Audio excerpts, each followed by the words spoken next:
vamos a empezar el día de hoy un capítulo más de esta novela que se llama Bioética. Bien, ya ustedes creo que están en perfectas condiciones, ya han aprendido algunas cosas que son vitales.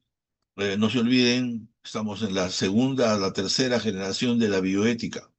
La primera fue los fundadores, los principialistas, los que de alguna manera hicieron las bases. Luego han venido los traductores, los que llevaron la bioética a sus países y que la están repitiendo como estamos repitiendo nosotros.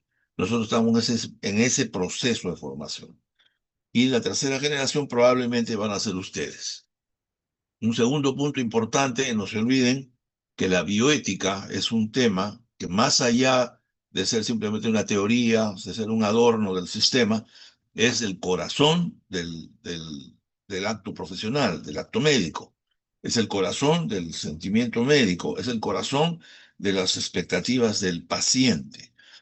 Fusionando estos tres elementos es que podemos hablar que la bioética se está entronizando como un reemplazo de la ética médica, ¿no? Si la ética médica la entendíamos como el buen obrar, la excelencia, el buen comportamiento del profesional, la bioética va un poco más allá, ¿no? Asegura los derechos humanos, asegura que las normas y la legislación estén de acuerdo con el tema. Bien, entonces ya hemos visto varios capítulos que son sumamente importantes y ahora vamos a ver un capítulo que no deja de tener importancia y latencia y que tiene toda una vigencia. Y es el tema conocido como el secreto profesional. Bien, para ninguno de ustedes no es un secreto lo que quiere decir un secreto, ¿no? En el pasado, la historia nos ha mencionado muy bien al famoso secreto sacerdotal, ¿no? Pues, que ha sido tan conocido y difundido en el mundo desde los tiempos casi iniciáticos de la era cristiana. Y de igual manera, en algunas profesiones, sobre todo en la medicina y en las leyes, el secreto profesional ha sido un elemento central. Bien, la palabra pues deriva del latín secretum y se refiere, como cualquiera lo entiende, a aquellas cosas que preservan como escondidas y que son el derecho de algunas personas de mantener oculto lo que uno de su propia persona tiene y comparte lo que ella desea, ¿no? De manera que ese es un tema de alta personalidad. Bien, lo importante del secreto es que en la mayor parte de textos que ustedes van a revisar van a encontrar esta derivación, que me parece una interesante clasificación, sencilla, al alcance de cualquiera, y habla de esos tres elementos, ¿no? El natural, que es obviamente que nace con uno, vive con uno toda su vida. El prometido es cuando ya hay un compromiso, ¿no? Directo, específico, que generalmente no se cumple, ¿no? Que es el que más vemos. Y el otro es el secreto confiado. Ahí sí aparece un nuevo factor mediante el cual la persona que expone su secreto lo cree como un derecho, como lo entendemos ahora, que se lo brinda solamente a algunas personas que asumen la responsabilidad. De manera que ahora vamos a ver cómo esto se ha ido confeccionando con los tiempos. Bien, todos sabemos que en el paternalismo hipocrático, el concepto arraigado del secreto profesional está muy bien establecido. Ellos consideraron que el paciente como enfermo, el infirmus, el falta de firmeza, el falta de aplomo, el que no tenía ética para poder hacer las cosas, por decirlo de alguna manera, era quien debía ser protegido. Y la información del médico de esos tiempos eh, no era relevante para el paciente, podría causarle angustia. Y además de eso, dentro del paternalismo que se expresaba la vocación del iniciado, que bastaba con su palabra. Por lo tanto, la información que el paciente podía recibir del médico era casi nula. De manera que esto ha tenido una vigencia, pues, de siglos. Cuando los que empezamos el colegio médico, con el código histórico de los años 70, pues teníamos una concepción muy clara del secreto profesional y estaba pues arraigado en los conceptos hipocráticos, ¿no? del deber del médico, el derecho del médico de guardar el conocimiento para sí, como parangoneando al secreto confesional. Bien, lo importante es que estos principios poco a poco se han ido modificando y han aparecido otras circunstancias y sobre todo con la entronización de los derechos humanos en el siglo XX es que se han modificado las cosas. De manera que aquí ya aparecen ciertos derechos que convierten a los derechos del médico en deberes. De manera que ese derecho del paciente y el deber del médico de la comunicación de la realidad se ha hecho patente solamente en los últimos 50 años. De manera que ustedes están asistiendo a una nueva forma. Y esa forma indudablemente está tipificada. Debemos reflexionar, pues, que el médico, excepcionalmente, es una de las pocas profesiones en la cual su incorporación no solo al conocimiento del cuerpo físico enfermo, sino a su propio interior, a su propia psicología, ¿no? El médico, en la relación médico-paciente, establece un vínculo más allá de lo físico.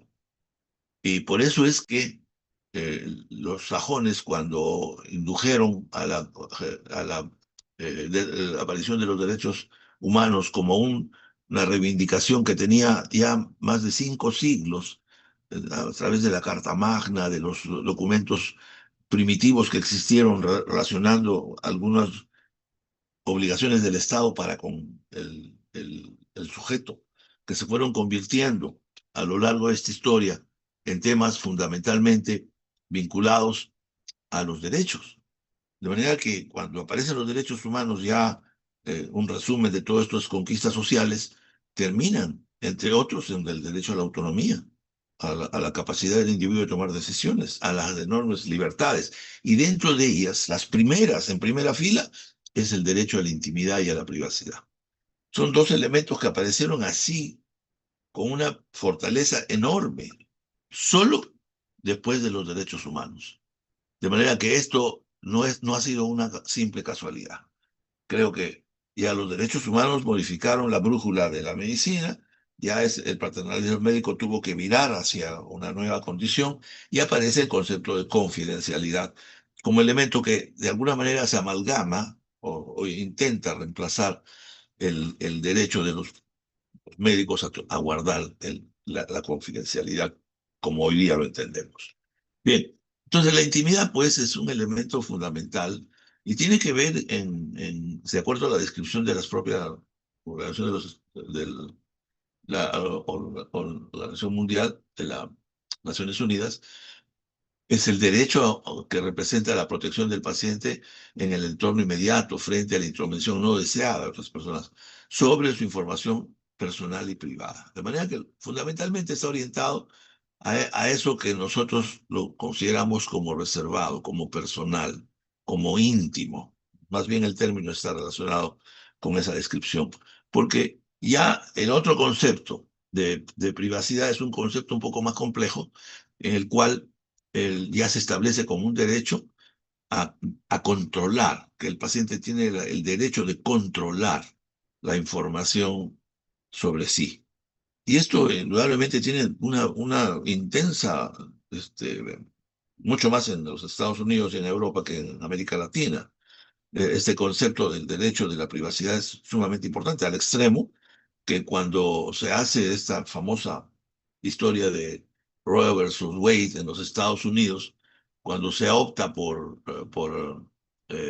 aceptar el aborto como legalmente en los Estados Unidos, es precisamente porque el derecho de la privacidad era el que se lesionaba, mucho más que el derecho del feto de vivir, más que la vida.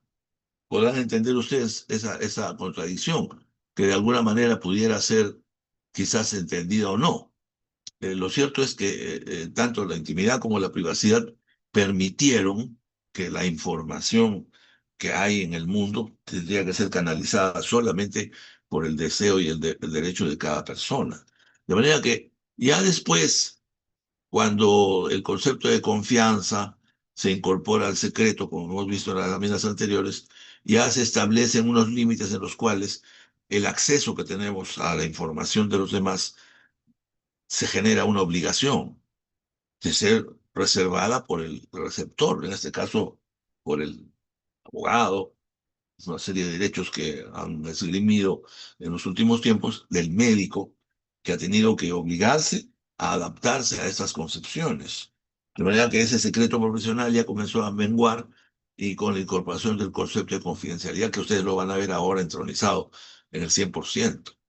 Por lo tanto, el secreto ya ha pasado por todo este proceso que poco a poco se ha ido convirtiendo desde los tiempos ancestrales hasta los tiempos modernos en una mutación, ¿no? Que imprimió los derechos humanos y que finalmente hoy día podemos, digamos, utilizarla como un elemento central de nuestras actividades.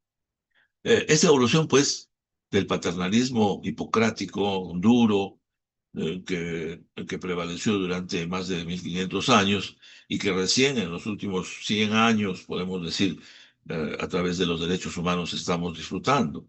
De manera que este concepto ya hoy día lo tenemos con mucho más claridad. Sin embargo, han habido pues opiniones que establecían pues que los pacientes no tenían esta capacidad, ¿no?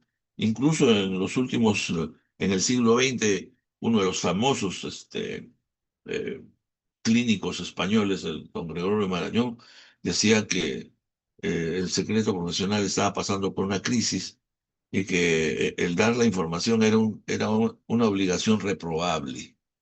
O sea que él no aceptaba esta innovación, ¿no? O sea que, bueno, tenía indudablemente las bases históricas, ¿no? Pero poco a poco ya hemos visto que en los modelos de atención, los modelos que tienen que ver más bien con un concepto deliberativo, y si nos sentamos al lado de Diego Gracia hablaremos de la prudencia. En la incertidumbre está la prudencia, por lo tanto, la prudencia es la que maneja la capacidad que tenemos de determinar qué hablar y qué no hablar. O sea, yo entiendo la amplitud de Diego Gracia, digamos, de establecer esto que pudiera ser un derecho ancestral o un derecho moderno, se convierte más bien en una actitud del médico de tener la capacidad de poder definir lo que tiene que decir en base a la prudencia. Yo eh, invito a que ustedes piensen en este importante avance. A mí me parece un avance muy interesante el giro que le da Diego Gracia a su entendimiento sobre estas cosas. De manera que yo estoy totalmente de acuerdo. De manera que este modelo deliberativo que hemos visto en el acto profesional, donde en nivel de la confianza, sin pasar por el paternalismo, el médico, pues con su paciente establece una relación más bien de carácter recíproco, ¿no? De iguales, de compañeros, si ustedes quieren, de amigos. De manera que esto es algo que deberíamos lograr. Yo pienso, y ustedes jóvenes entiendan que la medicina no es una carrera de obligaciones, es una carrera de deseos personales. Antes de cumplir con las leyes, por cumplir con las leyes o las normas éticas, está el deseo del servicio de la persona. Por eso ustedes cuando traten a los enfermos, trátenlos con esa calidez que ellos requieren, de un amigo, no la de un obligado por el sistema. De manera que esto es sumamente importante. Muy bien. De hecho, la información que se obtiene en la relación médico-paciente es muy florida, es muy importante para el paciente y es muy explotable por quienes alrededor de ellos, médicos, profesionales de la salud, estamos muy prestos a compartir. Ustedes habrán visto con qué confidencialidad, perdón, con qué, digamos, eh, normalidad, entre comillas, hablamos de las enfermedades de los demás. Una llamada telefónica, una reunión en el lobby del hospital, o en el ascensor, o en el estar de médicos, conversamos de las enfermedades de los pacientes, ¿no? Y ahora que se han establecido los límites para la historia clínica como parte de la confidencialidad fundamental ya esto también ha tenido que variar con la telemedicina y con todos esos elementos, se ha distorsionado enormemente el secreto que antes se limitaba a una historia clínica y a una intromisión del conocimiento en uno solo, sin mediar máquinas, sin mediar accesos por diferentes fuentes. Y hoy día que la información es central, hoy día que todo puede fluir hacia el mundo de una forma real o distorsionada, pero sale al mundo. De manera que cualquier noticia, cualquier novedad en minutos trasciende por todos los medios. De manera que hay que tener mucho cuidado. Bien, ya los conceptos la bioética, por ejemplo, cerraron con broche de oro todos estos conceptos antiguos y los abrieron a la modernidad. Ya la privacidad pasa a ser una situación, como muy bien lo expresa, de confidencialidad. O sea, aquí ya no hablamos del secreto, hablamos de la confidencialidad, o sea, de lo que recibimos en confianza de los enfermos y que no debe ser utilizada salvo para el beneficio directo del enfermo o de la familia o de la comunidad, pero en beneficio de manera que esto es sumamente importante. La Organización Mundial de la Salud también ha hecho énfasis, y creo que a través de todas sus lecturas ha estado siempre presta a apoyar todas estas situaciones en las cuales la revelación de la información solamente se debe dar en condiciones muy especiales y en general pues persisten el derecho del enfermo hasta después de la muerte. Miren a qué nivel hemos llegado, ¿no? De manera que ahora tenemos que ver una visión nueva. En los últimos años, con los avances de la tecnología y que en el código de ética se han plasmado en lo que se llama hoy día la salud digital, para englobar todos estos avances que han abierto en las comunicaciones, la telemedicina en todas sus formas, la teleconsulta, las teleconferencias, las monitoreo de imágenes, los drones, etcétera, etcétera. Una serie de insumos que han modificado profundamente esto. Y ahora se están abriendo pues las posibilidades de tener la información en las nubes, cantidades enormes de información que incluyen información genética, que es ya el último confín de la visión del siglo XX.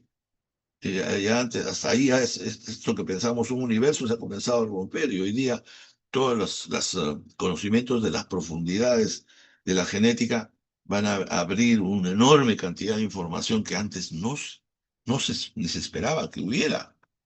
De manera que la información que vamos a tener cada uno de nosotros ya está en las redes. El sistema reconoce a cada uno de nosotros por nuestra apetencia, por la profesión que practicamos, por los deportes, por las amistades. Entonces ya no, el secreto pues ya no existe, ¿no? Ya ni siquiera por confidencialidad o no, ya se han roto los lazos. De manera que en este caso el médico va a tener que tener una función muy especial. De hecho, ya se han establecido algunas normas internacionales, incluyendo el Código de Ética del Colegio Médico, que han tenido que abrir un espacio para estos temas, ¿no? De hecho, ya hay prohibiciones de dar información médica sustantiva, sobre todo en temas genéticos, a terceras personas, a organizaciones, y de alguna manera creo que están comenzando a, por lo menos, acusar recibo de que esto debe ser así. De manera que las leyes tanto en Estados Unidos como en Europa están orientados con mucho mayor énfasis en Europa a que la información de la Big Data, de estas blockchain, que es una nube gigantesca de enormes conocimientos que están en los ordenadores del mundo y que están al aire, pueden ser captados en cualquier momento a través de los diferentes sistemas que hoy día tenemos a disponibilidad. Bien, el Colegio Médico, en su versión del año 23, ha hecho un alto, que me parece muy, muy correcto, de determinar que el secreto pues, médico pasa a ser un derecho del paciente, ¿no? Que está basado en la confidencialidad. Entonces, ya no enfatiza el secreto, como lo enfatizaba en capítulos, en los códigos anteriores, ¿no? Antes se hablaba del secreto profesional, el secreto médico. Hoy día hablamos de confidencialidad y punto.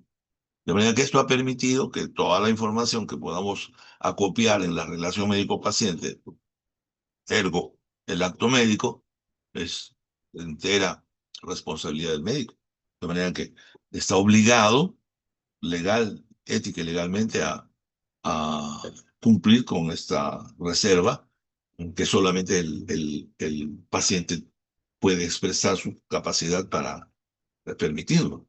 Y esto, les voy a decir, como hablábamos de genética, es algo que a veces a mí me sobreacoge, porque cuando se hacen ensayos clínicos, nosotros les hacemos firmar a los pacientes liberándolos de toda responsabilidad a los patrocinadores para que la información pueda subir a las nubes.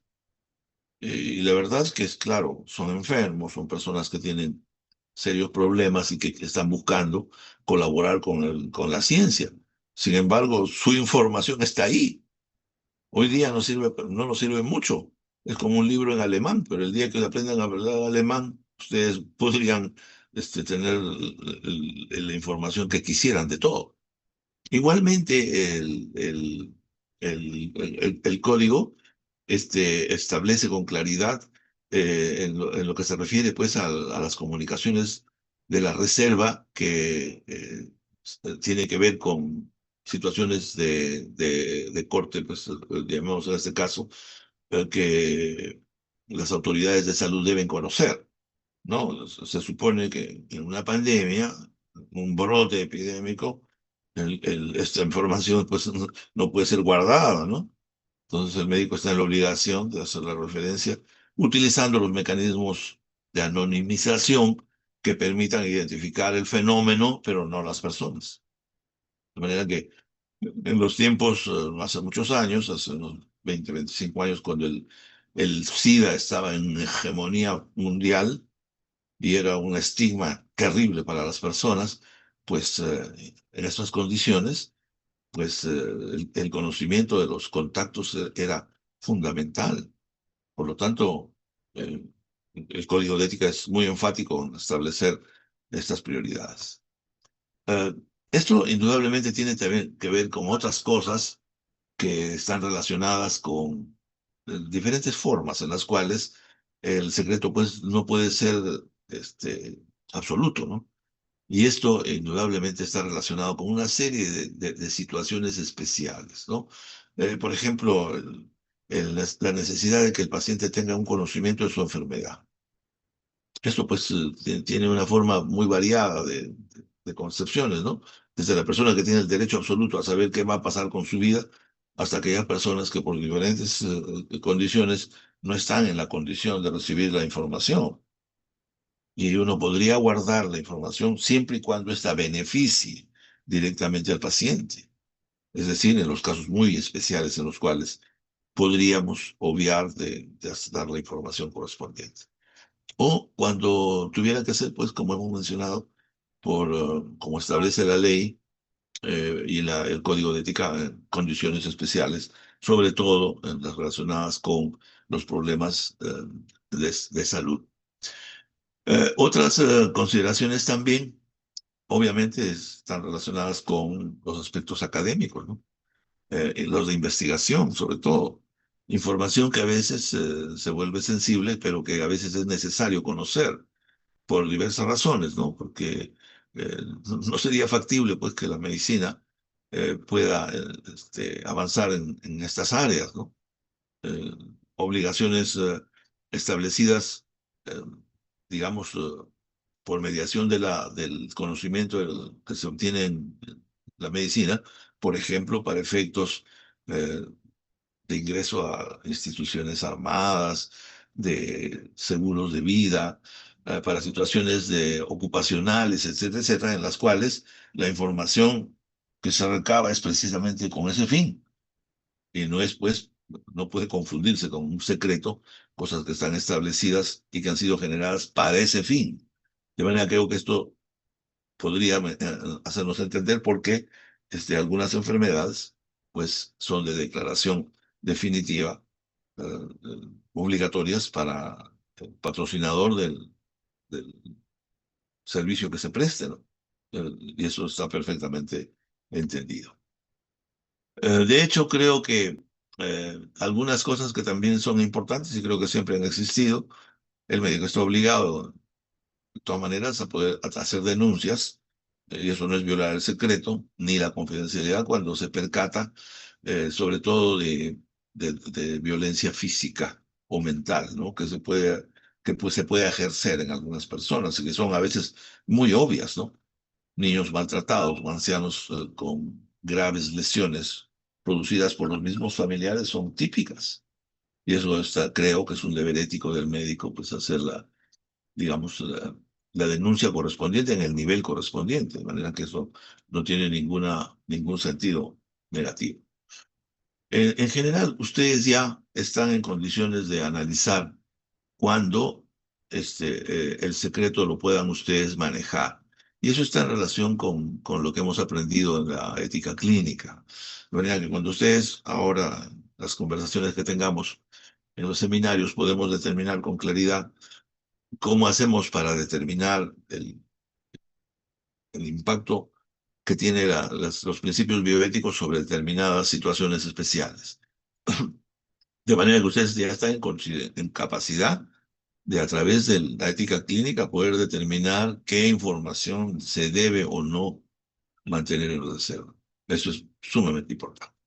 Es tan importante, miren ustedes, que eh, la sociedad internacional y la FIGO, en especial la Federación Internacional, pero en la sede local de ginecobstetricia, ha debatido mucho el tema del secreto profesional, porque en realidad las mujeres, sobre todo, que tienen un derecho inalienable para la privacidad de sus actividades en relación con la vida reproductiva, sea o no con fines de reproducción, ¿no?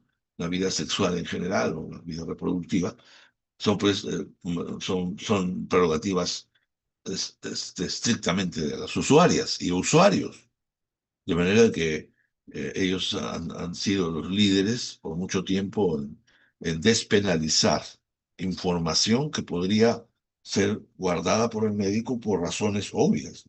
Por ejemplo, relacionado con algún tipo de abortos. Cuando los abortos han comenzado a producir hoy día con mucho más facilidad solamente tomando prostaglandinas o usando prostaglandinas.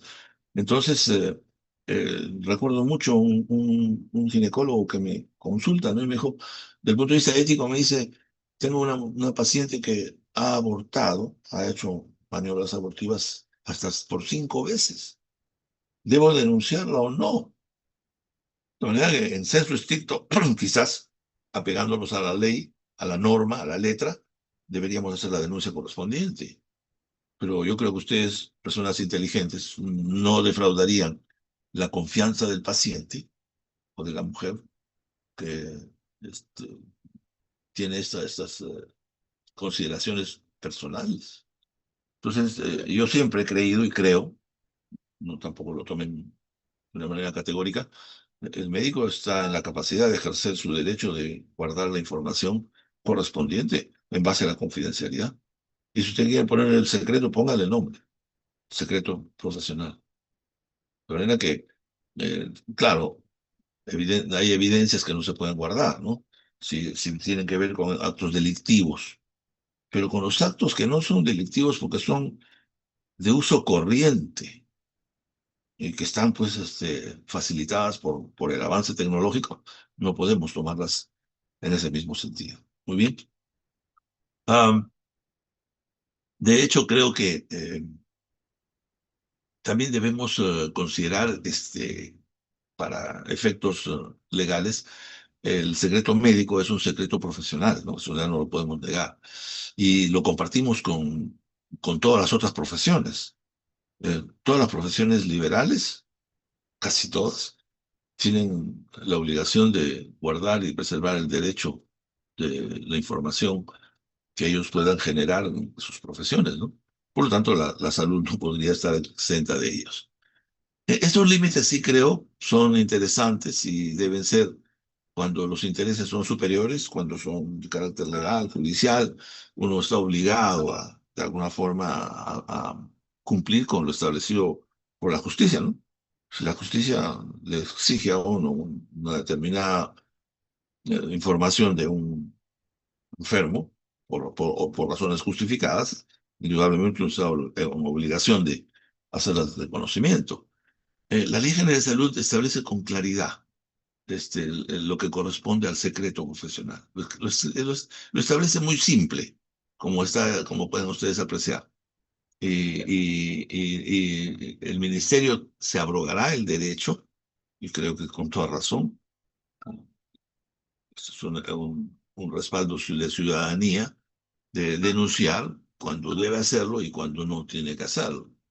Siempre dentro de ciertas consideraciones, ¿no? De manera que, por ejemplo, ustedes han visto pues, muertes que fueron provocadas por el uso de sueros hipertónicos, ¿no? Y el debate estuvo en eso, ¿no? Precisamente por revelar la información. Claro, no tenía que ver con el secreto, pero estaba dentro de la égida para que entendamos lo perentorio que es la ley cuando tiene que cumplir con obligaciones que pueden ser de utilidad para quienes van a manejar el asunto, ¿no? De manera que esta información tiene que llegar en las condiciones más rápidas posibles. Igualmente, creo que está bien establecido y la norma, tanto ética como legal, establece con claridad la importancia que tiene los médicos para la certificación de la muerte, ¿no? Recuerden ustedes el caso que ha sucedido hace muy poco, en que el médico firmaba certificados sin ver al paciente, ¿no? Entonces, ¿por qué? Porque hoy en día las empresas funerarias, ante la gran demanda no satisfecha de poder dar certificaciones los médicos, eh, oiga, se mueren 500, 600, 1000 personas al día y va a ser imposible pues que los usuarios, los fallecidos, los exusuarios puedan tener sus certificaciones en regla, ¿no? De manera que eso ha permitido que las funerarias tomen estas medidas, ¿no? Que son por fuera de sus consideraciones. En este sentido, creo que la ley establece con claridad qué debe y no debe ser reservado o verificado por el médico. También hay excepciones que son verdaderamente importantes, siempre mediando el consentimiento del paciente, ¿no? No se puede sacar información del paciente sin su permiso, ¿no? Y lo primero que hay que hacer es, en el caso del médico, determinar si su capacidad para entender está intacta, porque pueden haber situaciones en las cuales los pacientes no están en capacidad de poder tomar decisiones, ¿no? Y esto pueden ver ustedes con enfermedades mentales avanzadas, con daños cerebrales agudos que tienen un gran compromiso de conciencia, etcétera, etcétera, en las cuales el paciente ya no está en condiciones de tomar la información. Por lo tanto, esta información pues no se puede retener solo porque el paciente no está en capacidad de tomar la decisión. Igualmente, como hemos mencionado, cuando sean las autoridades sobre todo judiciales, las que solicitan la información, o en los casos que hemos visto también, los casos académicos, donde uno, pues con cierta, digamos, libertad pudiera mostrar fotografías, radiografías y otras cosas que han sido solicitadas con consentimiento informado y que obran en los archivos de los sistemas hospitalarios o privados. De manera que todo eso creo que está bien entendido y está normado. También, ya lo hemos mencionado, cuando sea menester alcanzar la información a las instituciones que tienen precisamente ese objetivo, ¿no? Evaluar los estados de salud o de las personas. Y también cuando fuera necesario, para efectos con la continuidad del paciente, las juntas médicas, el transmitir información a otros médicos que lo requieran o las organizaciones que puedan tener una cierta responsabilidad con el diagnóstico de la persona. De manera que esto ya se entiende con claridad ahora. Eh, También creo que es cotidiano, y esto sucede tanto en la Ley General de Salud, en los códigos civiles y penales que todas las heridas por proyectiles de arma de fuego y heridas con arma blanca, entre otras, que obviamente están relacionadas con situaciones de posibles intentos de daño o homicidio bueno, para las personas, tienen pues que ser denunciadas en su oportunidad y con la seriedad del caso. Claro, el problema también a veces sucede cuando hay estas situaciones como hoy en día, que con el sicariato y todos esos temas, el profesional de la salud se va a inhibir de decir la verdad, y como sucedió durante la etapa del terrorismo, que más de 100 médicos tuvieron que ser apresados o tener problemas con la justicia por haber atendido pues, a- a las buenas o a las malas, a quienes solicitaban enfermedad y estaban relacionados con los temas del terrorismo. De manera que en esos casos han habido muchísimos médicos, de los cuales médicos muy importantes han tenido que purgar prisión por haber atendido a estas personas, ¿no? De manera que eso, claro, en un momento tendría su razón de ser, pero indudablemente, eh, aún en esos tiempos, rebasaba la capacidad que tenemos de guardar información, ¿no? La amenaza de vida de una persona creo que va a despertar una respuesta, aunque en tiempos de paz irracional, pero en esos tiempos, pues, por lo menos, justificable, ¿no? De manera que eso es sumamente importante. También hay algunas normas que ya se han establecido en las diferentes organizaciones. Su salud ya tiene todo un registro para eh, dictaminar, incluso juzgar y sancionar con penas importantes relacionadas con el tema del secreto y la confidencialidad. Igualmente, tanto la vía civil como penal se establecen los lineamientos que cautelan el respeto a la información desde el punto de vista.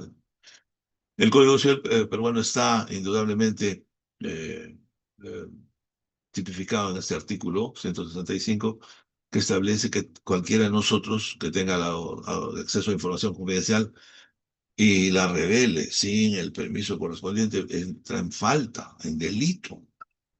De manera que esto pudiera ser de gran impacto en la vida personal y psicológica de los prestadores de salud, sobre todo de los médicos, ¿no?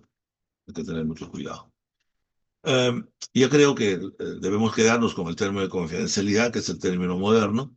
Creo que el secreto es una especie de tradición que puede perdurar, pero que lo más correcto es darle el término que tenga relación con el tema.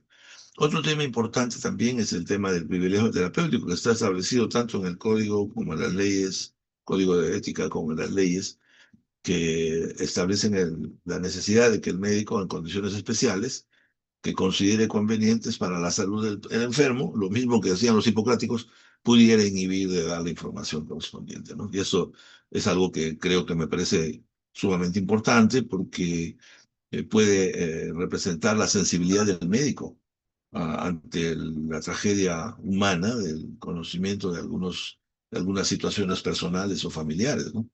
De manera que esto hay que tomarlo muy en cuenta.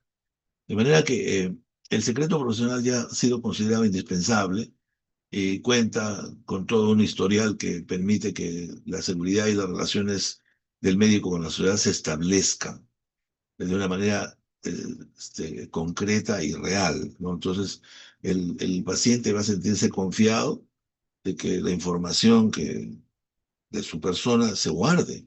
Si una persona, por ejemplo, tiene alguna información que a su criterio pudiera ser de importancia, está obligado, perdón, está en el derecho de solicitar que el médico guarde esa información o no la coloque en una historia clínica. Hoy día que las historias clínicas son tan accesibles. Ustedes no sé, no me van a creer, pero en un hospital de los hospitales grandes de nuestro país que utilizan historias clínicas electrónicas, todos los médicos tienen acceso a todo. Antes tenían a todo el sistema, ahora solamente lo tienen al hospital. Pero con eso saben todo, la historia de todos. Por lo tanto, la importancia de que el médico esté al tanto de sus límites es sumamente importante. Y yo he visto, hemos juzgado el caso de una médica que denunciaba a 9 médicos que habían violentado su información de la historia clínica electrónica. Como ahora hay tantos controles que tienen la informática para poder verificar el uso del sistema, se pudo percatar. Y cuando juzgamos, los médicos juzgadores pensaban que eso era algo normal, que cómo si eso existía, si todo el mundo lo hace. Pero se juzgaban a sí mismos, no a la infracción de las médicas, de los médicos. De manera que tuvimos que retrotraer la liberación que se había dado y tuvieron que ser sancionados, pues porque no pueden entrar en una historia clínica. No existe ninguna explicación. Sin embargo, si todo el mundo tiene acceso a la historia clínica, si ustedes quieren alguna información de un paciente, buscan un amigo que trabaje ahí y ese amigo puede entrar, ver la información que ustedes quieren y ustedes recibir la información sin ningún tipo de desparpajo. De manera que esa flexibilidad que hay y que la brinda solamente la tecnificación en estos temas permite que estas cosas se puedan utilizar así, ¿no? También hay algunos casos especiales que deben conocer ustedes, por ejemplo, las enfermedades hereditarias. Esto tiene un trato especial. Todavía no está muy definido, pero en general hay restricciones para que, salvo el dueño del conocimiento del portador, es el único, que es el paciente o el enfermo, es el único que puede autorizar y el médico no puede romper esa confidencialidad. Igualmente, algunas situaciones especiales como embarazos de adolescentes, ¿no? Pues a nadie se le va a ocurrir que una niña de 13 años que vaya a una clínica, a un hospital por un embarazo, pues va uno a guardar esa información, ¿no? Eso poner en riesgo a la niña, ¿no? Pero a veces hay casos especiales en los cuales adolescentes mayores que tienen capacidad para tomar decisiones van a tener que tomar esas decisiones, ¿no? Igualmente en las enfermedades contagiosas o transmisibles, ¿no? Que ya sabemos que son de denuncia obligatoria, igual traumas dudosos que hemos visto, o cuando la salud del paciente está en riesgo, ¿no? Por ejemplo, el caso de epilépticos o pacientes que tengan pues, enfermedades cardíacas avanzadas, no pueden manejar vehículos por lo menos pesados, ¿no? No puede manejar un avión, pues un paciente que tiene esas consideraciones. Y en el último caso, cuando el paciente lo autoriza en forma específica, ¿no? De manera que el secreto profesional, la confidencialidad y todos estos temas son de suma importancia hoy en estos tiempos en que hay que cumplir con estas obligaciones, ¿no? Y más allá de eso, pues, protegidas por la ley y por la ética, ellos con toda tranquilidad pueden, reclamar ante todas las instancias.